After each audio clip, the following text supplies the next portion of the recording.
Lalu bagaimana penyidik hingga jaksa mampu membuktikan peran Verdi Sambo dan tersangka lainnya dalam kasus pembunuhan berencana Yosua?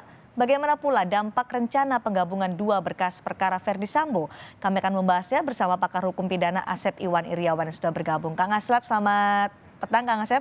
Selamat petang, Mbak Cindy. Kejaksaan Agung punya potensi untuk menyatukan dua berkas perkara Verdi Sambo yang berkaitan dengan pasal 340 soal pembunuhan berencana dan juga pasal 338. Mungkinkah ini dilakukan, Kang Asep? Ya, jadi di KUHP itu diatur gabungan delik, gabungan tindak pidana, tepatnya pasal 63 sampai 74 itu ada diatur. Jadi boleh, misalkan gini, pasal yang paling sederhana, ada beberapa kejahatan pidana, misalkan pada gampangnya pembunuhan, obstruction of justice, itu disatukan dalam satu dakwaan. Ya, itu bisa dakwaannya alternatif kumulatif atau alternatif berlapis. Cuma nanti di hukumannya yang dikenakan tidak boleh dua-duanya. Jadi misalkan gini, kan pembunuhan itu mati ancaman maksimalnya kan. Nah, kemudian obstruction of justice kan cuma 9 bulan. Nggak boleh misalkan mati plus 9 bulan, yang ada. Yang diambil yang terberat yaitu matinya.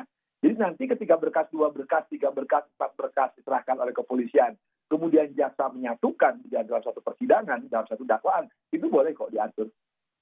Apa nanti akan ada dampaknya terhadap proses persidangan ketika berkas dengan 340 dan 338 ini disatukan?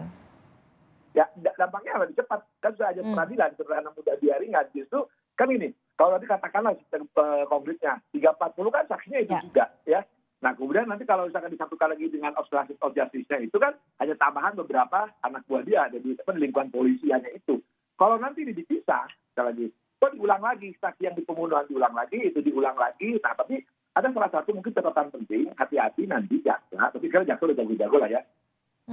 Jangan sampai nanti pembunuhannya tidak terbukti, obstruction justice-nya terbukti gitu. Itu kan logikanya nggak masuk. Awam itu kan menyadari. Tapi kan sekarang kalau FS saya berani mengatakan kalau itu pembunuhannya pasti terbukti gitu kan, tinggal di hukuman. Ya kan lucu nanti. Ya obstruction of justice terbukti, pembunuhan tidak terbukti kena 9 bulan. Jadi masyarakat tertawa itu tidak mungkin. Saya yakin ini hanya toh percuma juga kalau diadili nanti hukumannya maksimal entah mati, entah seumur hidup atau 20 tahun. Itu dimunculkan 9 bulan ya percuma juga atau tidak boleh lebih. Kalau dijatuhkan hukuman mati atau seumur hidup, maka perkara berikutnya akan nihil hukumannya. Kehati-hatian seperti apa yang harus dilakukan supaya kekhawatiran Anda tidak terjadi, Kang Asep? Ya, nah tadi sering saya katakan kan di acara Kompas ini kan, jaksanya harus hati-hati. Karena ini, yang diadili ini kan jago, ya sekali lagi, seorang jenderal, bahkan seorang kaisar gitu ya, walaupun jenderal pesan. Tapi dia seorang kaisar, ya, yang memang yang ngerti perkara-perkara ini. Dulu kita perhatikan ada beberapa kejadian menarik kan, menjadi sensasi nasional kan perkara pembunuhan dia jadi versinya nah jadi dia juga harus berbagi pengalaman, artinya kalau ini dalam tanda petik ya jangan ngadalin buaya. Nah jaksa maupun hakimnya harus dinosaurus semua, artinya apa, jangan sampai dikadalin. Nah nanti dia lebih tahu gitu kan tekniknya. Jadi ini tadi pagi saya katakan juga di Kompas TV, ini permainan adu strategi ya, adu strategi. Jangan sampai nanti jaksa kehilangan 3-4 kalimat tapi itu fatal. Ada prinsip yang harus dipenuhi, cermat, jelas, dan lengkap untuk bisa menyusun berkas perkara hingga nanti akan dilimpahkan ke pengadilan oleh jaksa. Nah, untuk memenuhi unsur 340 secara cermat, jelas, dan lengkap, apa yang kemudian syarat formal yang harus dipenuhi oleh jaksa penuntut umum soal ini? Ini benar, ini kuncinya nanti di pengadilan cuma ini. 340 itu kan unsurnya pertama, ini dulu, cermat itu teliti detail, ya, jadi harus membetul teliti detail. Lengkap itu dari A sampai Z, pelaku diuraikan, termasuk tadi kan, kemudian lengkap, jelas, cermat, jelas itu memang bisa dibaca peran masing-masing ya peran orang itu. Jadi, nah ketika 340 dibuktikan barang siapa jelas, barang siapa pelakunya orang kan, FS, E, RR, KM. Nah untuk berikutnya dengan sengaja. Nah di dengan sengaja inilah kita akan bermain. Sengaja itu bahasa hukumnya willing and witting. Dia harus mengetahui dan mengendaki. Dia mengetahui loh ada pembunuhan itu. Terlepas dia membunuh, menembak awal atau akhir, yang penting dia mengetahui pembunuhan. Bahkan kan pasti dibuktikan kan, itu melakukan karena perintah. Jadi dikehendaki oleh siapa? Oleh FS. Ini terbukti. Ya, tidak. Itu harus nanti dakwaan harus rinci tuh. Harus termasuk uraiannya. Waktu, lokus tempus, waktu dan tempat rinciannya harus detail. Kemudian berikutnya. Nah ini direncanakan kalau waktu. Nah direncanakan itu bahasa hukumnya paling gampang ada jeda waktu. Jeda waktu singkat juga boleh. Jeda waktu begini. saya nusuk Mbak Tini. Ya, tapi sebenarnya saya bisa tidak punya waktu, walaupun 2 menit, 3 menit, kalau saya nggak jadi, itu kepikiran kan? Nah, itu juga jeda waktu itu termasuk tidak harus dari Magelang, tidak harus dari Saguling. Apalagi kalau terbukti sejak dari Magelang dia mengatakan merasa harkat martabat atau petunjuk ada pelecehan seksual, itu di versi dia ya, itu berarti ada sesuatu kan? Nah berarti sejak itu ada sesuatu dan berarti ada dendam, berarti dia direncanakan. Memenuhi syarat, memenuhi unsur artinya ya. Dia bisa menarik niatnya itu kan? Oke. Menghilangkan nyawa sudah terbukti, ada orang meninggal. Jadi kalau 340 sebenarnya sekali lagi ya sudah masuk barang itu untuk FS ya. Nah kalau aksesan tersendiri perintah jabatan, jadi dia mungkin bisa kena 51. Cuma yang saya hatikan tadi berkata-kata hati-hati di KM dan di RR karena RR kan ada perubahan. Dia kan selama ini dulu membantu. Nah apakah membantu atau ikut serta? Tapi kalau FS sama ya sekira pengalaman empirik saya atau secara teori atau secara juridis itu gampang ya walaupun itu kan berbeda keterangan. Di FS mengatakan tidak saya nembak peduli amat punya 2 kali 3 kali yang penting Anda aktor intelektual ya aktor dominus Anda lah pelakunya yang lebih berat sebenarnya. Tapi nanti di R kalau menguraikan R di dakwaan tidak cermat, tidak jelas, tidak lengkap, saya kasih contoh. Kalau nanti di uraian dakwaannya misalkan membantu, tapi sebenarnya ikut serta, itu yang sekali berkata-kata saya dengan kata kasar terus ya, konyol itu makanya bilang nggak salah tuh. Kalau kejaksaan kembalikan, nah peran diulangi lagi, tapi sudah rekonstruksi kan ada perubahan CRR. Nah, cuman kan KM belum bunyi nih. KM ini belum bunyi, kalau RR ya sudah bunyi kan. Nah, melalui penasihat hukumnya. Nah, ini setidaknya sudah bisa dibaca. Nah. Oke, dengan perubahan mendadak dari Bribka, RR yang disampaikan oleh pengacaranya, bagaimana bisa membuktikan bahwa ia membantu atau ia hanya dia ikut serta? Ini kan juga sangat beda, Kang Asep. Bagaimana untuk bisa membuktikan itu?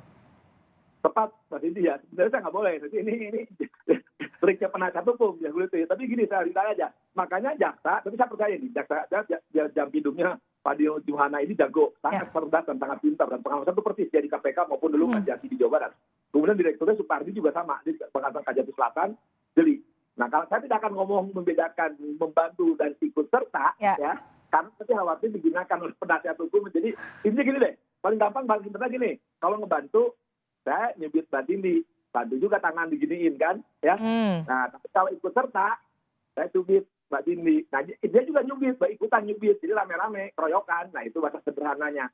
Cuma nanti di pertarungan hukum akan keluar, maaf ini agak teknis sekali ya, teritori dari para pegawai hukum ya, dari Pan Bebelen, Pan Hatun, wah, itu kan muncul. Itu perdebatan jurisprudensi. Cuman maka saya bilang, berkali-kali saya ingatkan, hati-hati nanti ketika menguraikan tadi uraian cermat jelas lengkap, ya ketika dibantu oleh KM dan dibantu RR, pada petik ya dibantu, atau ikut serta. Ini yang penting karena sejak awal pihak kepolisian menunjuk 55 dan 56. 55 itu turut serta, ya. Kalau 56 membantu, itu yang harus hati-hati.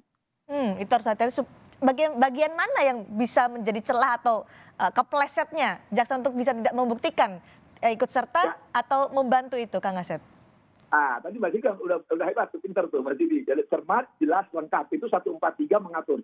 Kalau tidak cermat, tidak jelas, lengkap, itu dakwaan batal. Misalkan gini, ya, nanti kamu diuraikan aktor intelektual, bla bla bla, gitu kan ceritanya bagus. Misalkan uraikan bagaimana dilakukan menghilangkan nyawa. Singkat cerita, dia perintahkan, ya. Nah, pas dia ikut menembak atau karena yang penting dia udah kata perintah, udah kunci itu, karena menghilangkan. Tapi ketika di situ ada RR, KM, PC, perannya tidak jelas, nah dakwaan berarti tidak cermat, tidak jelas. Jadi ketika melakukan perintah itu, apakah dibantu, apakah ikut serta, nah itu yang memang harus agak jeli gitu. Karena gini, Mbak ini kebetulan ada beberapa hakim yang takut gitu. Maaf harus saya nyebut nama. Itu udah hakim namanya si Randi Pahlawi, tadi orang Toraja juga di itu kalau ketajaan atau tidak muncul habis tuh. Dia hakim di Jakarta, saya khawatir kalau banding dipegang dia atau 2. Dan Parmono itu hakimnya termasuk betul-betul legalistik. Tapi emang itu aturan main gitu. Karena hukum acara itu tekstual, limitatif, interpretatif, dan memaksa. Jadi kalau memang jaksa agak keteringkut sedikit bisa nangis tuh jaksa. Tapi saya percaya lah. Jadi kalau nanti bahas ini ngutik-ngutik ini kan sayang ilmunya penasihat hukum. Ini yang artinya membuat kenapa masyarakat juga akhirnya menunggu kenapa berkas ini tidak segera selesai baik di Barreskrim maupun di Kejaksaan Agung karena perlu ketelitian yang sangat hati-hati ya, Kang Asep. Ya, jadi gini, ajas hukum itu Fatihah itu harus patut, harus teliti, harus hati-hati. Ya. Jadi kebetulan tadi kan berkasnya menyangkut tersangkanya seorang, tadi saya katakan kan, seorang serse yang pengalaman, jenderal bahkan seorang kaisar, ya. Nah, sekali lagi, kemudian berkas ini memang menarik perhatian publik, publik menunggu, ekspektasi publik jangan sampai kecewa, kemudian berhadapan dengan jaksa, yang itu jaksa dua, setidaknya jaksa Tipidum dan direktur penuntutan ini, dua orang yang sangat berpengalaman, termasuk orang yang sangat detail ya.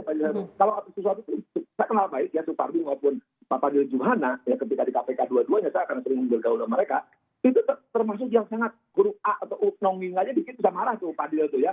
Ya maaf, utama Fadil karena masa teman dekat.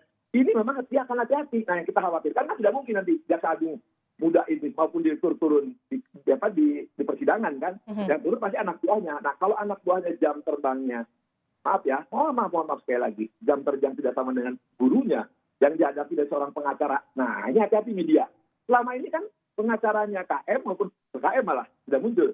Pengacara FS juga tidak muncul. Tadi saya di acara pagi saya katakan, hati-hati dia menyimpan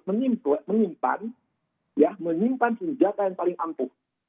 Karena kan semua ngoceh terus kan, yang lainnya ngoceh terus kan, apalagi ada pihak tertentu yang... Senjata paling ampuh itu apa maksud Anda, Kang Asep? Menyimpan senjata yang paling ampuh. Dia punya, tadi saya bilang, senjata paling ampuh ketika dakwaan kekurangan 2-3 kalimat atau 2-3 kata yang itu menentukan dari satu kata yang paling gampang. Dia menyebut membantu, tapi dalam fakta persidangan dia turut serta atau peran lain penganjur ya. Itu kan fatal. Kan itu hal yang berbeda. Kalau bahasa Indonesia gampang, tapi bahasa hukum itu hal yang berbeda karena fatalnya berbeda. Itu diancam oleh hukum acara, sifatnya memaksa, batal dihukum. Nah, makanya saya bilang Pak Fadil maupun Pak Supardi ini hati-hati Pak polisi ini sebenarnya apa lagi perubahan dari RR. Sekarang kan perubahan RR gitu kan. Kalimat per kalimat ya, Kang Asep. Berkas sudah dikirim, nah kemudian dia minta justice JC, kemudian cerita lain kan. Nah ketika cerita lain, tapi saya pikir nanti jaksa dan pengalaman itulah.